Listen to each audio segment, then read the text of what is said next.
Au cours des 2 dernières années, le Canada a connu une croissance démographique record en raison de l'immigration internationale. En 2021, 23% de la population canadienne était des immigrants. C'est la première fois dans l'histoire du pays que la population a augmenté de plus d'1 million de personnes sur une période de 12 mois et presque toute la croissance enregistrée, 96%, est le résultat des mouvements migratoires, selon les chiffres de Statistique Canada. Cette situation a touché toute la région. Ici, dans la région de l'Érable, jusqu'à présent, il n'y a pas de registre à jour du nombre des immigrants. Cependant, l'organisme IPAC Emploi, qui parmi ses services offre une orientation de toutes sortes aux nouveaux arrivants, tient un registre de 296 nouveaux immigrants entre 2022 et 2023. C'est pourquoi nous avons ouvert cet espace appelé hétérogène pour parler de tout ce qui touche à l'immigration. Les chiffres, les programmes gouvernementaux pour cette population, les différents statuts qui existent, les droits et devoirs des immigrants et bien sûr les histoires.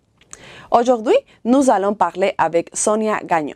Elle est mexicaine, consultante certifiée en immigration et aujourd'hui, elle va nous donner des détails sur les voies légales pour venir au Canada, les différences entre un réfugié et un demandeur d'asile, les chemins qui mènent l'immigrant à être résident et les méthodes les plus efficaces pour éviter les fraudes dans le processus d'immigration.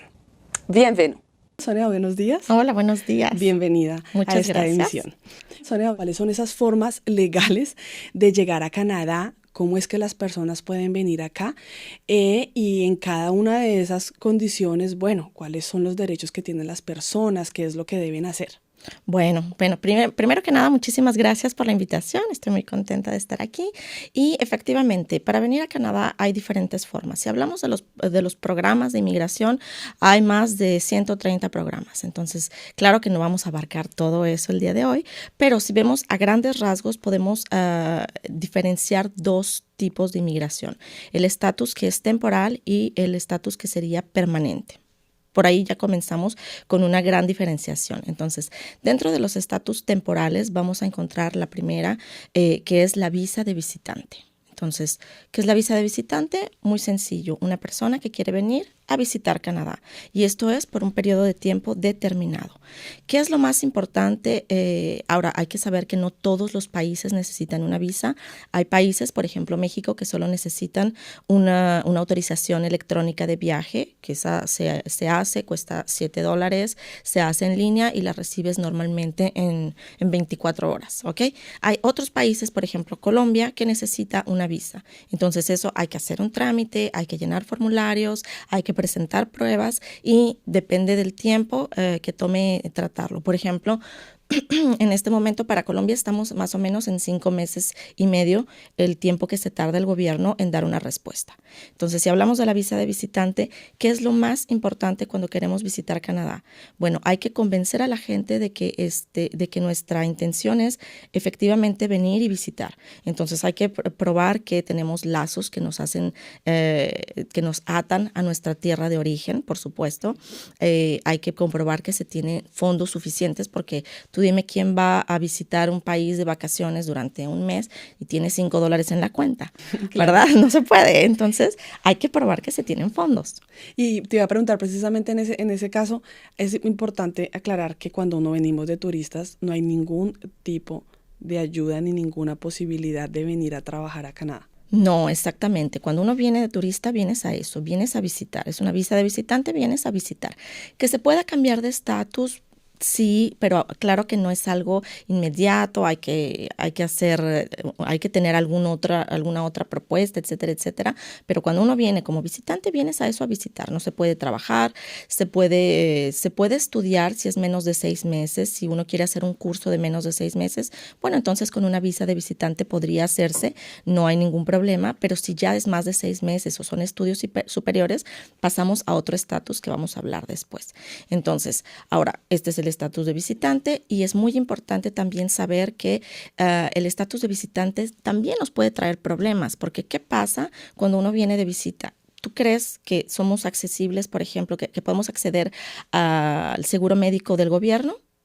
No. Entonces, ¿qué pasa si yo vengo y no tengo un seguro médico de viaje y me pasa algo, me rompo una pierna, etcétera, etcétera?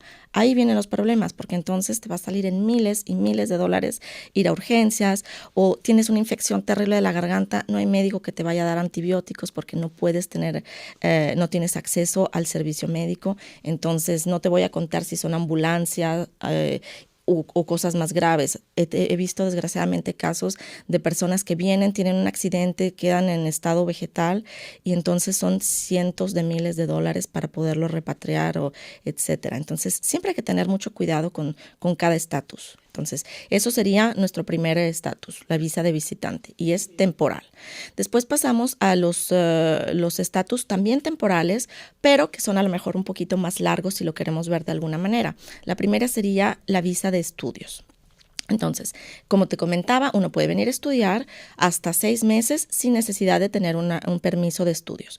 Pero a partir de que los estudios son de más de 6 meses o son estudios superiores, entonces hay que tener un permiso de estudio. Para esto se hace mucho antes de estar aquí, se hace la solicitud, se llenan los formularios, se presentan otra vez pruebas, etcétera, porque volvemos a lo mismo. ¿Quién va a venir a estudiar? No sé cuánto puede costar una maestría, $20,000 a lo mejor, $25,000. ¿Quién va a venir a estudiar una maestría de $25,000 y tiene $500 en su cuenta? No tiene sentido. Estamos de acuerdo que eso nunca va a convencer a un agente de inmigración de que tenemos la capacidad económica de costearnos los estudios. ¿Por qué voy a estudiar aquí y no voy a estudiar en mi país, que sería más fácil? Entonces, hay que tomar todo esto en cuenta al momento de hacer nuestra solicitud. El permiso de estudios, como tal, la gente muchas veces hablamos de que es una vía para la residencia permanente. Entonces, la gente puede pensar que dice, yo estudio y cuando me gradúe, ya, al mismo tiempo me entregan mi residencia permanente, lo cual no es el caso, es la vía para la residencia permanente. En ese proceso es posible que por más de que pidamos el permiso de trabajo luego de haber estudiado, ¿existe alguna posibilidad de que el gobierno no dé la residencia? Mira, esto es un ABC, es decir, si tú tienes tus requisitos, el gobierno está interesado en que las personas que están calificadas y que si hablamos de una persona que estudió entre 12, 24, a veces hasta 36 meses, o podemos inferir que esa persona ya está bien integrada a la sociedad. Después de haber estudiado o vivido entre 18 y 36 meses en el país, pues obviamente la lengua ya la deberías de tener, ya te acostumbraste al clima, ya hiciste amigos, etcétera. Eres una persona que ya es más factible que te integres de manera positiva a la sociedad. Entonces, el gobierno no tendría interés en no darte esa residencia si tú cumples con todos los criterios. De acuerdo.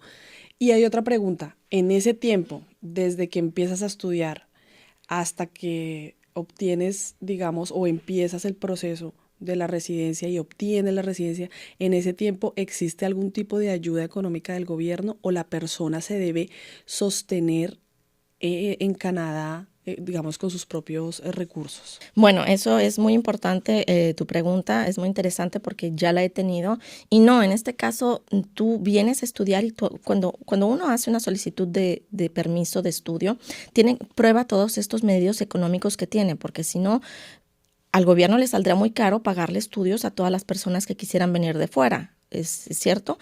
Entonces, por eso uno cuando hace la solicitud de permiso de estudio, pues tienes que demostrar que tienes para pagar tu estancia, que tienes para pagar tus estudios. Incluso se pide que tengas el monto de tu boleto de avión ida y vuelta para estar seguro que puedes regresar a tu país.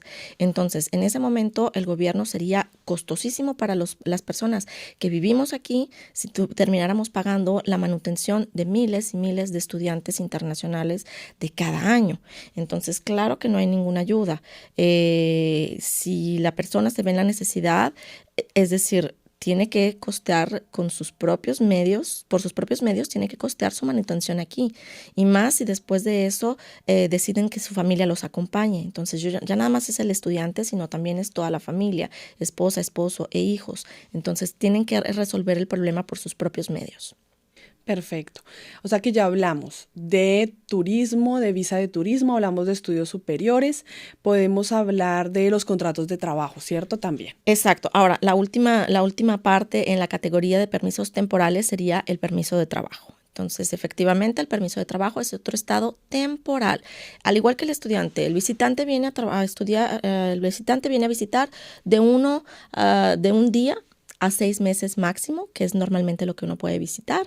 El estudiante viene a trabajar por un periodo establecido, es decir, si mi carrera o mi maestría dura 2 años, bueno, pues yo vengo con un permiso temporal de 2 años. Y el permiso de trabajo también se considera un permiso temporal, porque vienes por la duración de tu contrato, que puede ser de 1 año, que puede ser de 2 o que puede ser de 3, pero es finalmente un estatus temporal. Es decir, no te estás quedando, no te están dando la residencia ni la ciudadanía, ni mucho menos. Tú vienes a trabajar por el tiempo de tu contrato.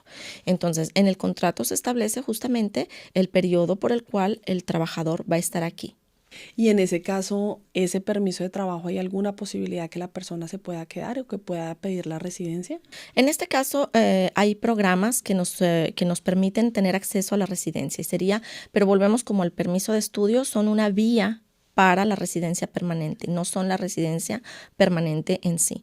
Entonces, hablando de estos estatus temporales, el permiso de trabajo es igual, hay que cumplir ciertos criterios, es decir, tú puedes tener un permiso de trabajo, pero hay que probarle al gobierno que cumples con los requisitos. Es decir, imagínate que yo necesitara una enfermera y que traigo a un soldador para cubrir ese puesto. Pues obviamente que el gobierno diría, lo siento mucho, pero no te voy a aprobar tu permiso porque esta persona pues no cumple con los criterios del trabajo que tú estás ofreciendo.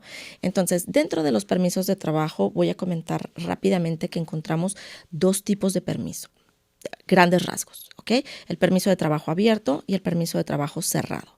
Entonces, el permiso de trabajo abierto es un permiso que, como lo dice su nombre, está abierto a que trabajes en donde tú quieras, con quien tú quieras, en el puesto que tú quieras. Así que te puede contratar la persona que desee para el puesto que desee. Por medio tiempo, por tiempo completo, puedes cambiar de un empleador al otro porque tu permiso de trabajo es abierto. Es que todas las personas son admisibles a tener un permiso de trabajo abierto.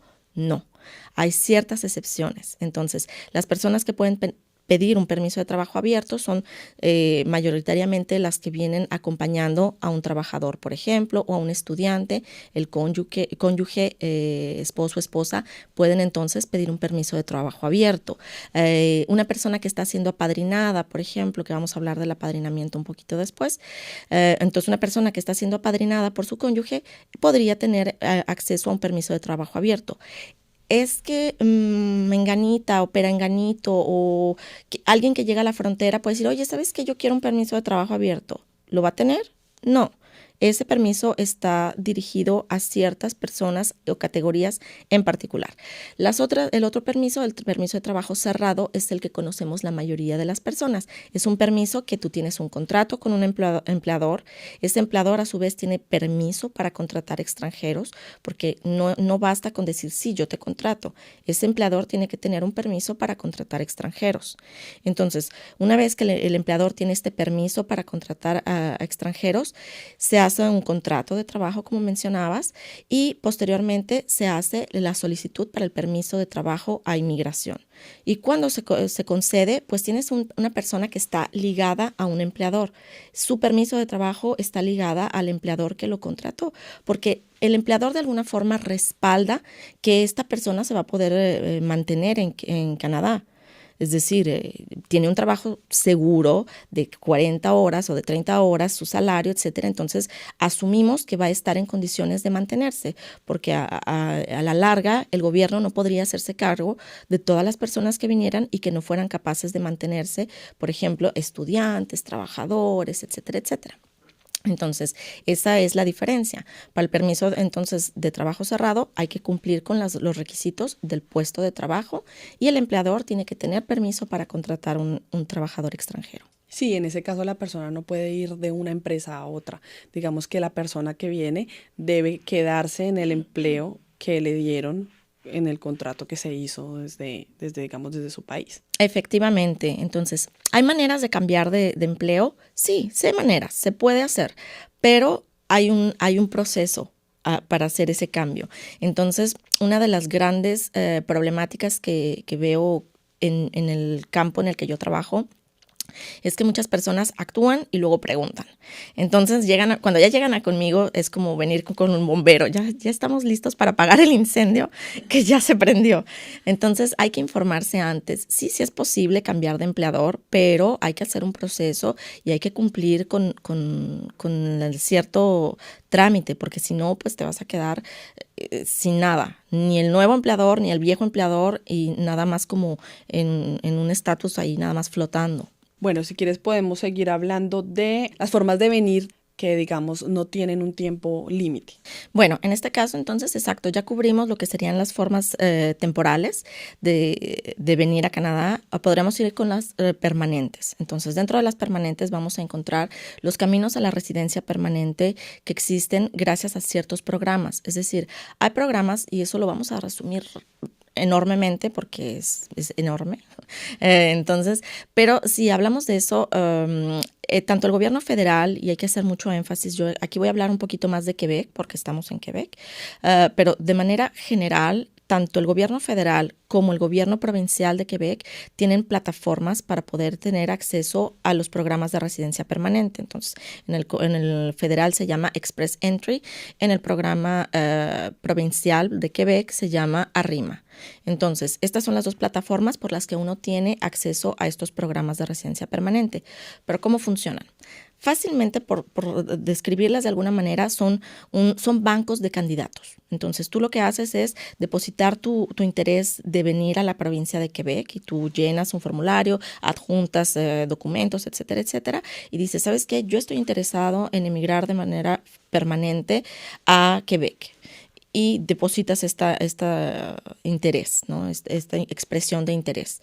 Y entonces lo que hace el gobierno es que dice, ¿sabes qué? Necesito 50 personas para trabajar. Y entonces van a este banco y buscan a las personas que cumplen con lo que ellos necesitan y entonces les mandan una invitación para aplicar a la residencia permanente. Claro, o sea, las personas lo hacen desde su país. Digamos que en cada país, ¿cómo las personas pueden acceder a ese portal para inscribirse? Ese portal está abierto para cualquier persona en cualquier país. Entonces tú puedes entrar a RIMA y hacer tu demostración de interés. Si el gobierno decide que te elige y te invitan, te mandan una carta y te dicen, ¿sabes qué? Tienes hasta tal fecha para presentar todos tus documentos, para llenar todos los documentos correspondientes, para presentar tu demanda de residencia permanente. El gobierno federal hace más o menos lo mismo, solo que el gobierno federal hace rondas como cada mes más o menos de invitaciones. Y según lo que están buscando, bueno, invitan a gente. Así que estas personas hacen todo su trámite desde su país de origen normalmente y cuando ya termina todo el trámite, etcétera, etcétera, llegan aquí y obtienen su residencia permanente automáticamente. Entonces ellos sí ya llegan con la posibilidad de tener acceso al seguro médico del gobierno, ya pueden inscribirse a las escuelas sin tener que pagar el precio de extranjeros, es decir, ya pueden abrir sus cuentas de banco, etcétera, etcétera. Ya están aquí de una forma permanente. Esa sería la primera de las formas, que es decir, entonces participar a uno de estos programas. Y la otra forma de la residencia, de tener acceso a la residencia permanente sería el apadrinamiento. El apadrinamiento es un proceso mediante el cual un residente permanente o un ciudadano pueden apadrinar a un miembro de su familia inmediata. Es decir, normalmente es la esposa, el cónyuge y los hijos dependientes menores de 22 años. Entonces, por un cierto proceso también se llenan documentos, formularios, pruebas, etcétera, etcétera, pero él puede darles la residencia permanente a los miembros de su familia que por alguna razón están allá. Te pongo un ejemplo. Un ciudadano va a República Dominicana, se enamora de una dominicana y se casa con ella. Entonces tiene derecho a proporcionarle la residencia permanente a su nueva pareja para que pueda venir a habitar con él. Claro que esto te lo doy así como muy fácil, pero es un proceso que dura entre 12 y 18 meses antes de que se concrete esta residencia permanente. Pero es otra de las formas permanentes en las que uno puede venir a Canadá. Y finalmente podríamos hablar de las demandas de asilo.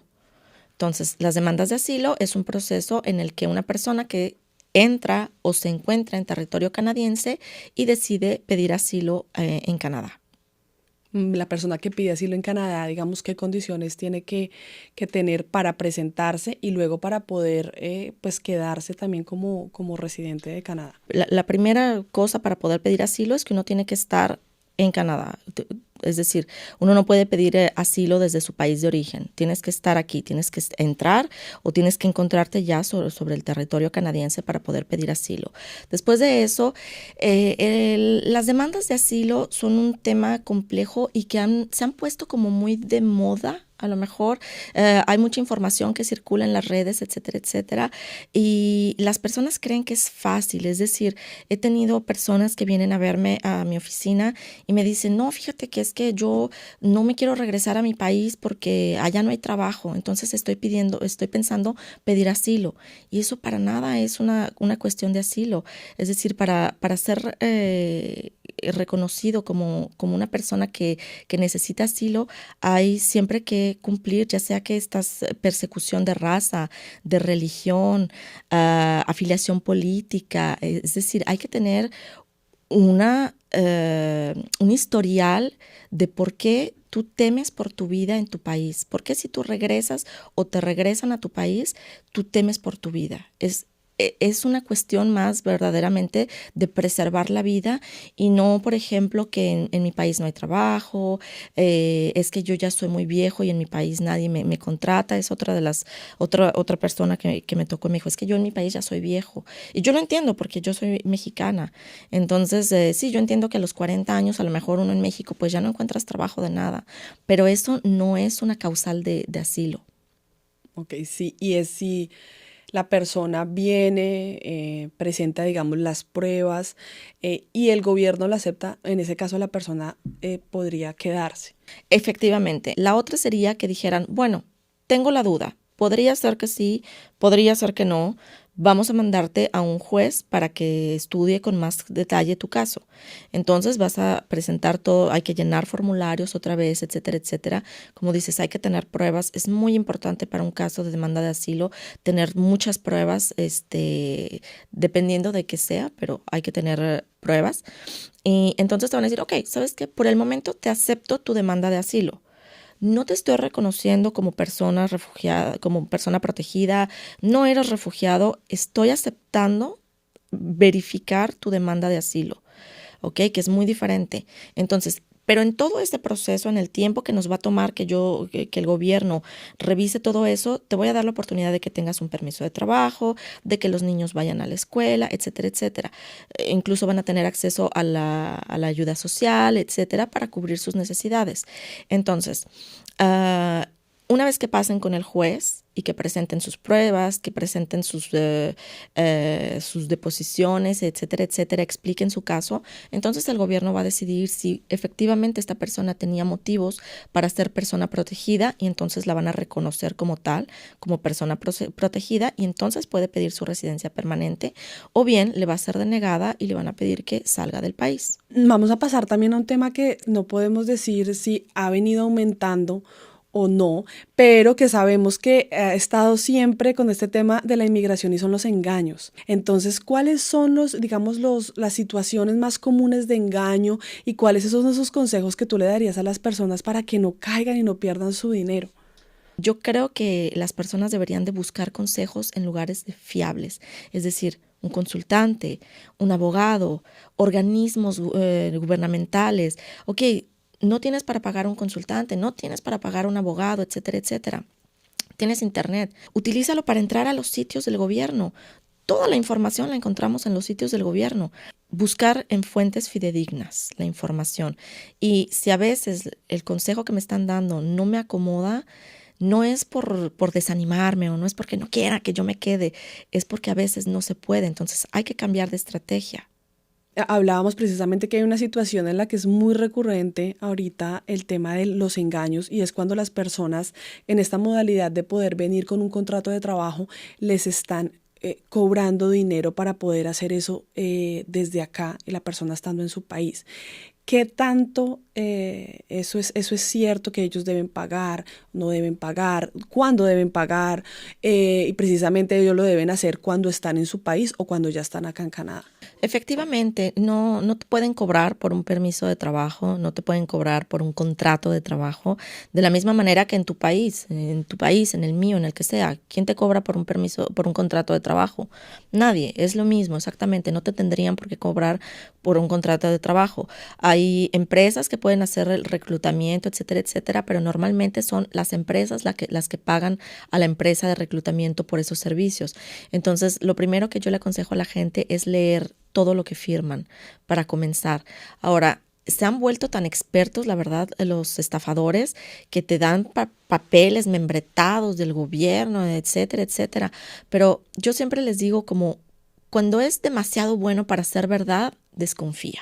Sí, y en esta modalidad del contrato, que precisamente la persona está en su país, ellos en algún momento deben pagar algo de dinero para poder venir acá, y cuando llegan, a ellos tienen que pagar para su estadía o cómo funciona. No tienen que pagar, en este caso, antes de venir no tienen que pagar nada. Cuando llegan aquí, normalmente el empleador ya se encarga de la manutención del traslado de ellos, y una vez que llegan aquí, están instalados, sí se puede descontar de su salario una parte que es para el lugar donde viven, es para la renta de donde viven, y para los alimentos, si es que aplica. Entonces, ahí sí hay que ver con el empleador, hay que ver en el contrato, hay que ver en lo que se firma, cuáles van a ser las condiciones. Perfecto. Bueno, Sonia, yo pienso que tocamos todos los temas más importantes de inmigración. Sé que es un tema muy amplio que seguramente nos vamos a volver a encontrar para entrar en más detalle, pero te agradezco muchísimo por esta información de suma importancia. Te agradecemos mucho. No sé si quieras de pronto hablarnos un poco para terminar, pues de tu empresa, a dónde se pueden comunicar contigo, para que las personas sepan que es un lugar seguro a donde pueden llegar a tratar todo el tema de la inmigración. Claro, muchísimas gracias por la invitación, fue muy ameno, muchas gracias. Y claro, mi compañía o mi empresa se llama Gagnon Inmigración Global. Me pueden encontrar, mis oficinas están en Victoriaville, en el 44 de la calle Notre Dame Este, justo enfrente de la Banca de Montreal. Y mi número de teléfono es el 819-552-4444. Entonces, puedo servir en español y en francés, así que me daría mucho gusto conocerlos. Perfecto, Sonia, te agradezco mucho. Un gusto tenerte acá. Gracias a ti. Muchas gracias. Gracias. Comme nous venons de l'entendre, être immigrant implique de comprendre les différentes conditions qu'une personne avec chacun des statuts existants doit prendre en compte. Cela évitera sans doute à la personne d'avoir de fausses ententes sur ce qu'elle trouvera à son arrivée et permettra également à la personne d'exercer ses devoirs et de revendiquer ses droits dès son arrivée. Rendez-vous la semaine prochaine dans une nouvelle émission de Hétérogène, l'espace de l'information, mais aussi des histoires.